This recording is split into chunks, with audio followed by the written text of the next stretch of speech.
আসসালামু আলাইকুম এভরিওয়ান, আশা করি আপনারা সবাই ভালো আছেন। তো দেখতে পাচ্ছেন হাতে কিন্তু একটা আইফোন 12 আছে, দেখতে পারেন ব্যাকশেলটা কিন্তু একদম ভেঙে গেছে, চারদিক দিয়ে একদম এখান দিয়ে ভেঙে গেছে। তো এই ব্যাকশেলটা কিন্তু চেঞ্জ করবো, আর সাথে কিন্তু ভাই হচ্ছে এটা আসার দিছিল, আসার দেওয়ার কারণে হচ্ছে আপনার এই ডিসপ্লেটাও হচ্ছে আপনার একদম বাদ হয়ে গেছে। তো আমরা কিন্তু একটা ডিসপ্লে এটাতে লাগিয়ে দেবো, এই আমাদের অরিজিনাল যে নিজস্ব ইম্পোর্ট করা ডিসপ্লে GX এর যেটা অরিজিনাল আইফোন 12 এর এই ডিসপ্লেটা কিন্তু আমরা হচ্ছে লাগিয়ে দেবো এই ফোনে। তো এখন হচ্ছে এই ফোনের কাজ করবো, তো আপনারা সবাই আসলে ভিডিওটা দেখবেন কিভাবে কাজটা করি এবং সার্ভিসিং 100% ওকে করি। তো সবাই ভিডিওটা সম্পূর্ণ দেখবেন।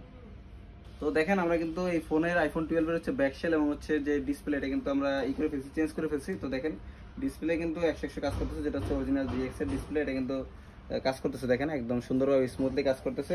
তো ভাইয়ার ফোনে কিন্তু আসলে এই ডিসপ্লেটা আসলে ভেঙে গেছিল, এই ডিসপ্লেটা কিন্তু আমরা আসলে চেঞ্জ করে আমাদের যে একটা অরিজিনাল GX এর ডিসপ্লে এটা কিন্তু লাগাই দিছি, আর একটা ব্যাকশেল চেঞ্জ করে দিছি। তো একটা রিজনেবল প্রাইসে করে দেওয়ার চেষ্টা করছি। তো যাদের এরকম সার্ভিসিং লাগবে, ডিসপ্লে, ব্যাটারি বা ব্যাকশেল বা যে কোনো ধরনের সমস্যা, অবশ্যই আমাদের সাথে যোগাযোগ করবেন। আসসালামু আলাইকুম।